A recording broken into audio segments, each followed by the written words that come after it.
Mitch, how has the group been tracking in 2024 off the back of 2023? Yeah, pretty good. I think we had a disappointing 2023 in terms of a team perspective. We didn't win any games. We did show a fair bit of improvement through that, and we had a draftee in Paddy Snell, which is fantastic. But certainly this year, the boys have come back, hit the gym really hard. We've improved our fitness, and the expectations of the group have risen, not only from a coaching perspective, but from a playing perspective. And they're the ones that are really driving it. So it's been a really positive pre-season for us, and we're really looking forward to getting into the season. For those who might not know much about the academy, how would you describe the academy's approach to developing young athletes? Yeah, we've got a great program in place, and I think most northern academies are always sort of competing against each other, but it's a great opportunity for us as an academy to select some local products. And you can see in our senior team, guys like Harris Andrews, Eric Hipwood, Kadeen Colemans, that they can be really valuable contributors to our team. So our development process starts in our level 1 program, where the kids 13, 14, and then they go into our level 2 program, 15, 16s, and then they move into the level 3 program, which is obviously where I coach, and they move into their draft year there. So we start really young with them, and we basically start with the skill fundamentals in the early on in the program, and then as they continue to work through the program, we start to educate them and teach them a little bit more around the specifics of the game plan. So if they do come into our team, our AFL team, there's not a huge gap of what they need to learn and understand. As you touched on, regarding the players' performance, how do you, the coaching staff, balance the athletes' on-field practice, their strength and conditioning, educational workshops to help them with their journey on the AFL pathway? Yeah, a lot of things to balance, isn't there? For 17, 18-year-olds, you've got to put schooling in there as well. A lot of these guys are doing year 12. Some have just come out and getting their first job. So it's certainly been something that I've learned over the last 2 years, is you've got to be able to be really flexible and adaptable with the lads, but you've got to be able to work with them to get that balance right. There's so many skills involved in our game. It's a really difficult one to be able to try and harness and hone in on a couple of specific ones can be challenging at times. But we've added Maddie Green to our program, who's the AFLW fitness coordinator, who's come on board, who's been fantastic for our program to challenge the boys. We've got Grant Birchall in our program, who he teaches the guys how to kick. He was a fair kick himself, so no one better to help our guys out than him. We've got James Jelly, who's come on board in our level 2 program. So we've started to put some infrastructure around our academy with some really good people. Our S&C people, even our support staff, there's a real care and a want to improve our playing group. And I feel like that's the biggest strength of what the academy is at this particular stage, is the people that we've got involved, and the players understand how much that they care for them. For the upcoming Academy series, what's the preparation been like for the group, and what are you as a coaching staff hoping to see, or the goals for the playing group facing the other Northern Academies? Yeah, we've had a great preparation. As I mentioned before, our pre-season has been really strong. All the players have improved. There's a real excitement around getting stuck into this Academy series. So, we had practice games against Morningside, Malcravat and Sherwood, and we performed really strongly there. Players showed their strengths and weapons, and then we had our last hit out against the Suns, which was a really good one as well. So, our expectation from our players is to be able to show their weapons and their strengths, showcase what they do better than everyone else, and ultimately that's what's going to get them drafted in the end. But we want to also contribute to their team perspective, and we feel if we can create a really strong team, then the individuals will shine within that team. But we certainly want the players to come out and show their weapons and strengths, and have fun and spirit.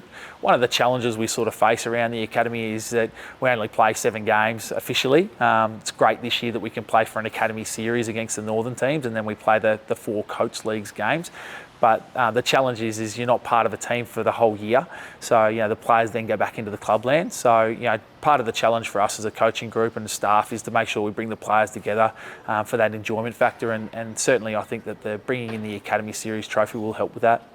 What does the rest of the year look like for the group? As you mentioned, the coach series and everything as well, post the Academy series of the northern teams. But what other carnivals do they have coming up? Yeah, so we go into our 3-week block now, which is against GWS, the Sydney Swans and Gold Coast. And off the back of that, they'll choose pick a winner. Obviously, hopefully that's us. We feel we're going in really confident with our ability to be able to perform really strongly and hopefully compete against those other teams. We know that Sydney have generally been strong, and look, Gold Coast last year were obviously very, very good as well. And we look back at the under-16s carnival, you know, the games between the Suns and us were really close. So, you know, there's going to be those players who develop, and that's the great stories that you get to be able to see through the academy. Players develop and grow into different players.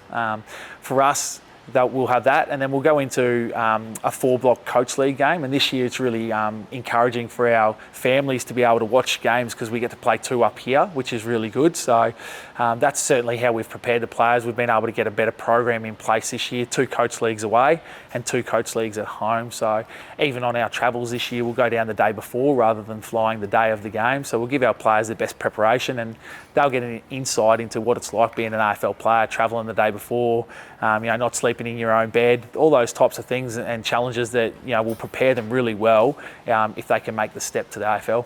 It's an exciting time for the Academy's Level 3, as you said, heading into what is their potential draft year. How do you work with them to make sure they are as prepared as possible potentially to get drafted?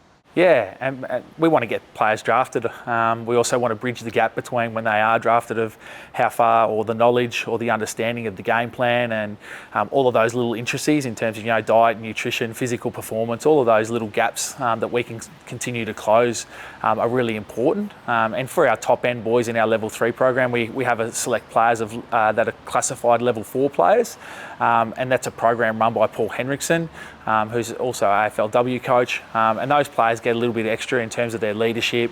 They'll get some player mentors from the AFL that will continue to help mould their game and build those relationships with some of those players. So we feel like that program is really helping those players, and it also, I suppose, gives the other players something to strive towards in the Level 3. That Level 4 program isn't just locked in, it can change. If players' form starts to become really good and they play really good football, we'll bring them into that program. Obviously then people out from the outside are looking at them. But that's the other thing, is that as much as we'd like the players to be drafted by the Brisbane Lions, there's also 17 other clubs that can pick them up ultimately, and our job as an academy is to try and just produce as much talent as we can, and then we force the club's hand into going, well, which ones are we going to select? Hopefully it comes to a stage where, you know, we can only select so many, and then others do drift out into other club lands. And we've seen some of those players go to other clubs like a Will Martin and Noel Cumberland and those types of players. So, you know, they're also great stories for us. The other part of what we're really trying to achieve is to try and build and strengthen Queensland football. So once our players leave the academy, they go back into the quaffle and make that stronger. And that's something that we're really invested in, is making sure that we continue to support Queensland football.